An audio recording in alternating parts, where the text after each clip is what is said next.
Hi everybody, Sandra here from createinspain. I did get a full set of 120 Arteza alcohol markers at Christmas, courtesy of one of our sons. And I did say that I was going to do a review on them, but I've had other things on my mind, other things to do, and I hadn't got round to doing a proper review. What I did show you was basically the set, like this, or 120, and I did actually do a very brief little video on making some colour swatches, and I gave you the file for that. Colour swatches were both for these and for the gouache paints that Arteza do, which I had purchased.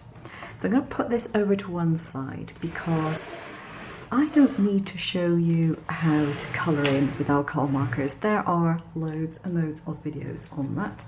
What I wanted to do was to give you my opinion of them so far and to show you a couple of things which you may or may not have seen before.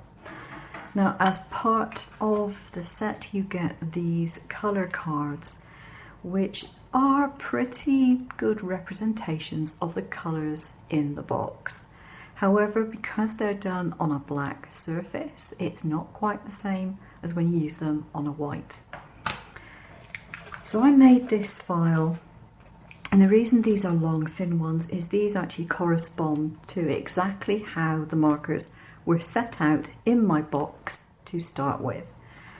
So I figured they probably put them in some kind of order, and for the time being I will keep them in that order, which is what I've done.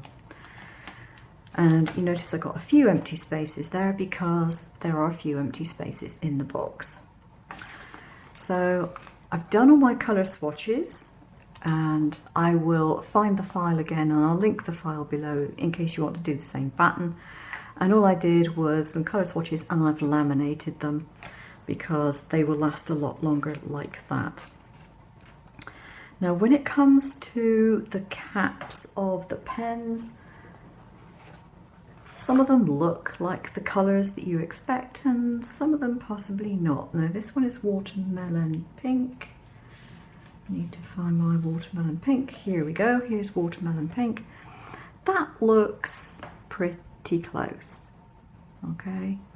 Not all of them do. Some of them come out a little darker maybe, or a little lighter than you think they're going to from the caps.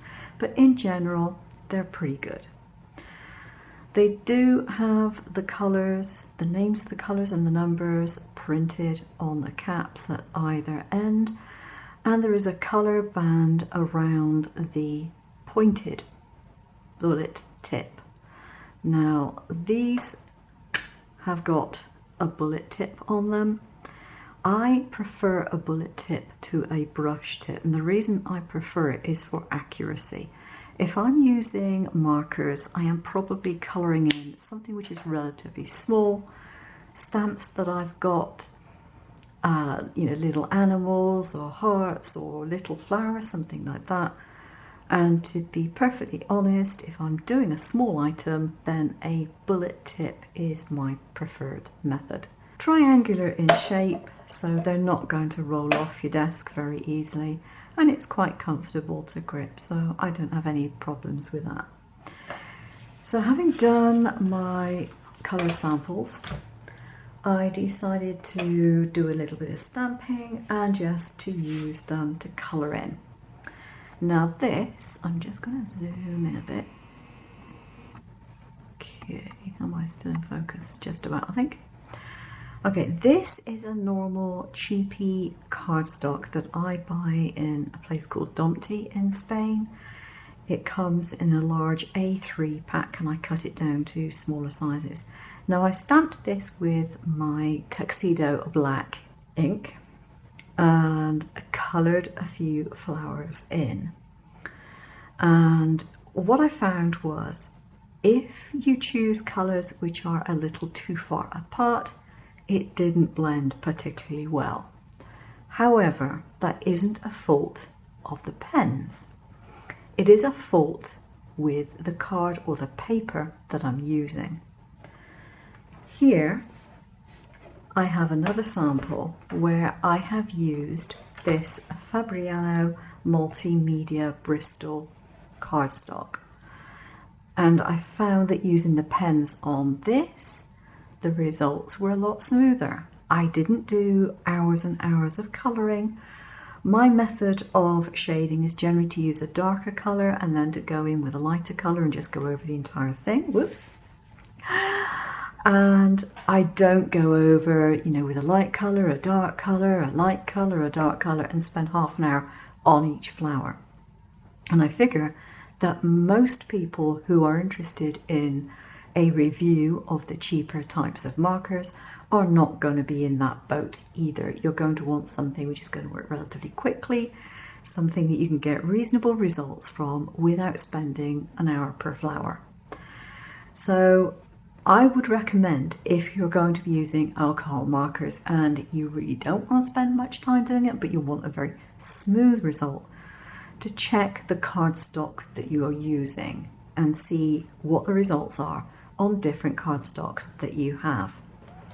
If I was just to be doing, I don't know, maybe a few little animal stamps and things like that, and I just wanted to make sure that their bodies looked rounder, I wouldn't bother using my really good cardstock to do it. I just probably wouldn't bother. I would spend a couple of minutes extra just making sure it blended well.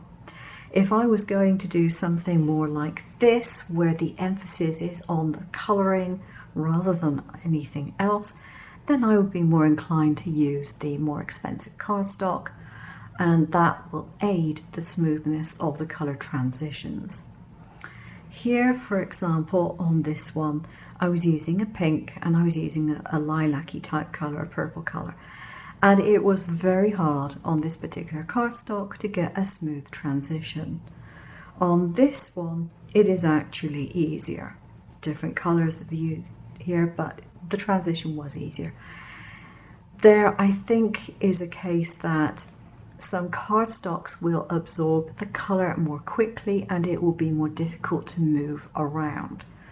Cardstock which is made for ink markers is more forgiving in that respect, and therefore if you want the very best results and you're still trying to use cheap markers, then you may want to say, well, just occasionally I'll use some more expensive cardstock for the special items that I want to do.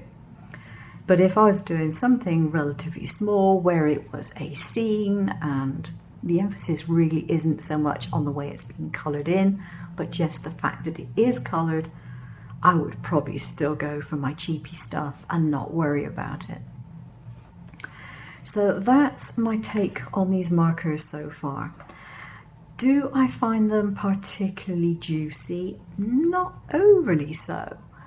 But maybe that isn't a problem. A marker which is overly juicy will probably just leach far more ink out of it than you need it to. You do need it to cover, but you don't need it to absolutely pool, so that isn't a problem. What I want to find out is how long these markers are going to last. Are they going to dry out? That sort of thing. And as yet, I've not had them long enough to find that out. I think they're perfectly fine for markers. As long as they keep working, I will be happy. I'm very pleased with the colour swatches, with the variety of colours that there are. You may, if you look at the sample pages, think, well, okay, you don't have that many blues. But what they've done is they've put some blues amongst the greys. So, for example, we have a powder blue, an ocean blue, and those are definitely blues, but they're not in with the blue selection. They're not together in the case, and therefore they weren't together when I did the swatches, and they're not together on here either. So I think the colour selection is pretty good. You've definitely got a lot of greys and variations of that sort of very pale colour, from a blue grey to a green grey. And you have a lot of colours where they're very, very, very slightly coloured, which is very handy if you want to bring a colour down a notch or two without over influencing the shade too much. So yeah, I'm pleased, and I hope to be using them quite a lot in future. So there we go, that's what I think of the Arteza 120 marker set. I'll see you again soon. Bye bye.